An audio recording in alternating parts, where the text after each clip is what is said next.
Good morning, everyone. Good morning, Sharks. President Moon, which I've got to say, as an old NASA guy, I love the name.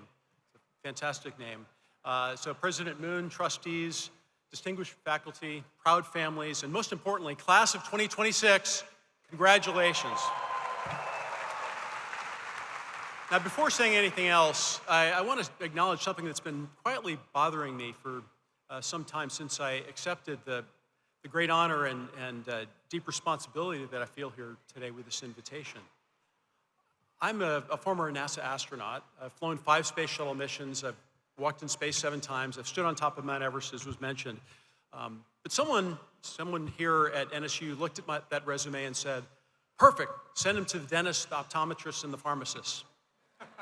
So, but you know, and I thought about it, I said, that really is perfect.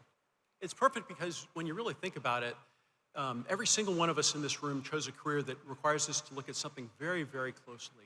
The dental graduates here are going to be looking for the next 40 years into open mouths, right? The optometry graduates are going to spend the next 40 years staring into open eyes. And the pharmacy graduates are going to spend the next 40 years reading very small print on very tiny bottles, while someone on the other side of the counter insists that they're allergic to the pink one. So good luck with that. But me, I spent my career staring at Earth through a 1-inch thick window, trying not to drift away from planet Earth. So when I really thought about it, all of us in this room, all of us in this beautiful arena on this great celebration, are in the precision business. We chose careers where the small things are the whole thing. So I think that Nova Southeastern really got the pairing right. I want to tell you about one of my days at work. It was November 3rd, 2007. I'm on the International Space Station, and a solar array, a piece of equipment about 112 feet long, is critically torn during its deployment. If we don't fix it, we're going to lose a significant chunk of the space station's power, and a major chapter of human spaceflight is in serious trouble. So me and my crewmates, both in space and on the ground, do what every healthcare professional in this room is about to spend a career doing. We improvise.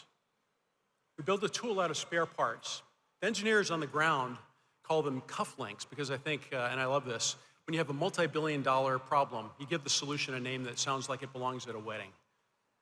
But I get suited up, and I ride out on the end of this cobbled-together robotic arm, farther from the safety of the airlock than any orbiting astronaut had ever been. And the torn solar panel, by the way, is live. It's energized. You can't turn it off. And if my suit makes any contact in the wrong place, I'm grounded, literally, permanently. So attention to detail was very, very important, obviously. For over 7 hours, our crew stitched a solar panel back to life with what was essentially a needle and a thread that my crew members and I had taped together from spare parts the night before. Get that. I thought about that mission a lot when I was preparing for today, because I'll be honest with you, when I tell that story, people sometimes hear it as a story about courage or about the brilliant women and men of NASA or being exceptional. But that's not what it's about, not really. It's about 3 things. I'd like to tell you about them, because I think they're the same things that will carry every single one of you through the career that begins this afternoon. The first is to stay positive, even when the data says that you shouldn't. When that solar array tore, the smartest people in the room weren't certain that we could fix it. There was a real possibility I was going to spend the next 7 hours floating out on the most expensive failure of my life. You know what we didn't do? We didn't have a meeting about how unfair it was. We didn't dwell on whose fault it was. We didn't post about it. We got to work. Because the universe, and I mean this literally, doesn't care about your mood, but the people depending on you do. You're going to have days when the schedule is brutal, the insurance company has denied something for the 4th time, the patient is rude, the prescription is wrong, the equipment is down, and someone on the internet is angry about something you said in 2019. That's the noise, right? There will always be noise. But the signal is the person in the chair, the person on the other side of the counter, the kid who's scared of the bright light, the grandmother who can't read her own pill bottle. Stay positive, not because life is easy, but because positivity is a tool, like my cufflinks, that you build before you need it. The second thing is empathy. I mean the kind that's a little inconvenient. Here's something that they don't tell you about in astronaut school. When you look down at Earth from orbit, you can't see any borders. You can't tell which country is mad at which country. You can't see who voted for whom. You can't see who's rich and who's poor.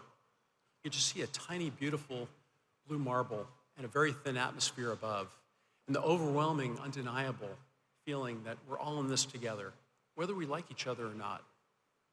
The view does something to you. We astronauts have a name for it. We call it the overview effect. You don't need a rocket to get to it. You can get it across an exam chair. You can get it across a counter. You can get it across an exam lane when someone's reading EFPTOZ, Every patient you treat is at the center of their own universe. They're scared or in pain or just plain tired. The most powerful thing you can do is to give them your full attention. It's not about your degree. It's 2 seconds of looking up from the chart and actually seeing them. That is your overview effect. Use it generously. The third thing is to stay innovative. And please don't mistake this for being fancy. Innovation is not the shiny light, as I'll describe. The fix that saved the solar panel was a 12-gauge wire, an L-shaped piece of non-conductive material wrapped in Kapton tape that I call the hockey stick. Quite honestly, it looked pretty ridiculous when we were setting out to go do this work, but it worked. And here's the secret. Most innovation looks ridiculous about 10 minutes before it looks obvious. You're all entering into fields that are about to change more in the next 5 years than they have in the last 50.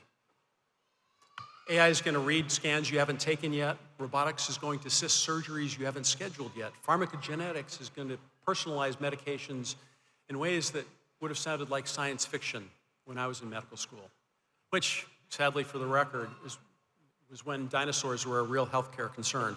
I'm a little bit older than the vast majority of the people here in the room. Some of you might resist all that, and the world will move past you. Some of you might chase every shiny new thing, and you'll burn out by Tuesday.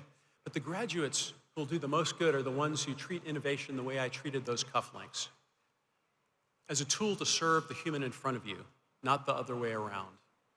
Don't fall in love with technology. Fall in love with what technology can do for somebody. I want to leave you with one more thing. In 2009, I became the first person to fly in space and then stand on top of Mount Everest. People often ask me, which was harder? The honest answer, Everest, by a lot. It's really demanding both physically and mentally. When you're out on a spacewalk, you're in a controlled environment, and you have hundreds of engineers who are looking over your shoulder. But Everest is just you, the mountain, and a series of decisions you have to keep getting right. But here's what they have in common. On both of them, the view is extraordinary, of course. And on both of them, the view is not the point. The point was the climb.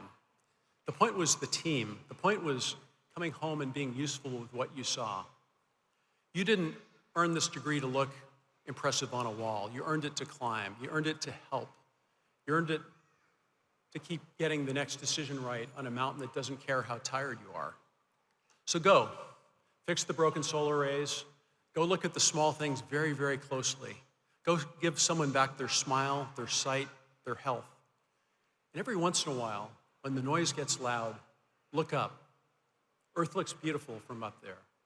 It looks even better when you remember that you're one of the people taking care of it. Class of 2026, congratulations and good luck. Fins up. Thank you.